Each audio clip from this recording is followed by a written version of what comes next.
Aesops.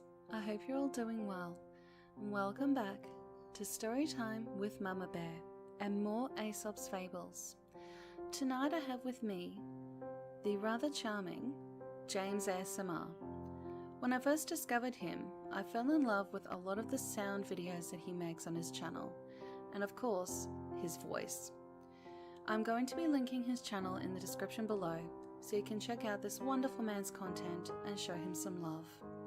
And if you enjoy this collaboration, please be sure to give it a like and share with your family and friends. And of course, be sure to subscribe for more story time with Mama Bear. I hope you all enjoy, and as always, sweet dreams. The Ass and His Shadow. A traveller had hired an ass to carry him to a distant part of the country. The owner of the ass went with the traveller, walking beside him to drive the ass and point out the way. The road led across a treeless plain where the sun beat down fiercely. So intense did the heat become that the traveller at last decided to stop for a rest, and as there was no other shade to be found, the traveller sat down in the shadow of the ass. Now the heat had affected the driver as much as it had the traveller, and even more, for he had been walking. Wishing also to rest in the shade cast by the ass, he began to quarrel with the traveller, saying he had hired the ass and not the shadow it cast. The two soon came to blows, and while they were fighting, the ass took to its heels. In quarreling about the shadow, we often lose the substance. The Fighting Bulls and the Frog. Two bulls were fighting furiously in a field, at one side of which was a marsh. An old frog living in the marsh trembled as he watched the fierce battle. "What are you afraid of?" asked a young frog. "Do you not see," replied the old frog, "that the bull who is beaten will be driven away from the good forage up there to the reeds of this marsh, and we shall be trampled into the mud." It turned out as the frog had said. The beaten bull was driven to the marsh, where his hoofs crushed the frogs to death.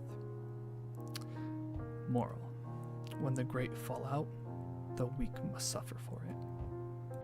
The Bees and Wasps and the Hornet.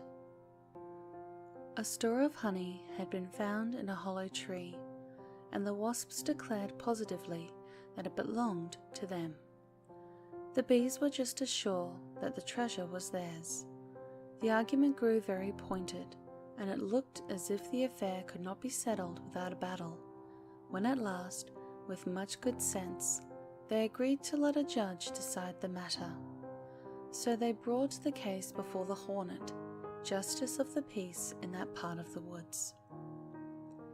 When the judge called the case, witnesses declared they had seen certain winged creatures in the neighborhood of the hollow tree, who hummed loudly and whose bodies were striped yellow and black like bees.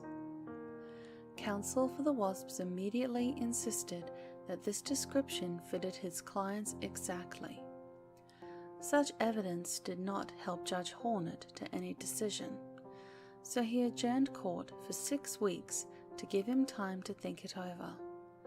When the case came up again, both sides had a large number of witnesses. An ant was first to take the stand and was about to be cross-examined when a wise old bee addressed the court. "Your Honor," he said, "the case has now been pending for 6 weeks. If it is not decided soon, the honey will not be fit for anything. I move that the bees and the wasps be both instructed to build a honeycomb. Then we shall soon see to whom the honey really belongs." The wasps protested loudly. Wise Judge Hornet quickly understood why they did so. They knew they could not build a honeycomb and fill it with honey. "It is clear," said the judge, "who made the comb and who could not have made it. The honey belongs to the bees." Ability proves itself by deeds. 3 bullocks and a lion.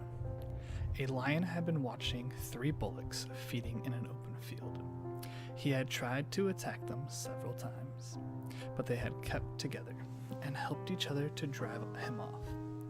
The lion had little hope of eating them, for he was no match for 3 strong bullocks with their sharp horns and hoofs. But he could not keep away from that field, for it is hard to resist watching a good meal, even when there is little chance of getting it. Then one day the bullocks had a quarrel, and when the hungry lion came to look for them and lick his chops as he was accustomed to, he found them in separate corners of the field, as far away from one another as they could get. It was now an easy matter for the lion to attack them one at a time, and this he proceeded to do with the greatest satisfaction and relish. Moral: in unity is strength.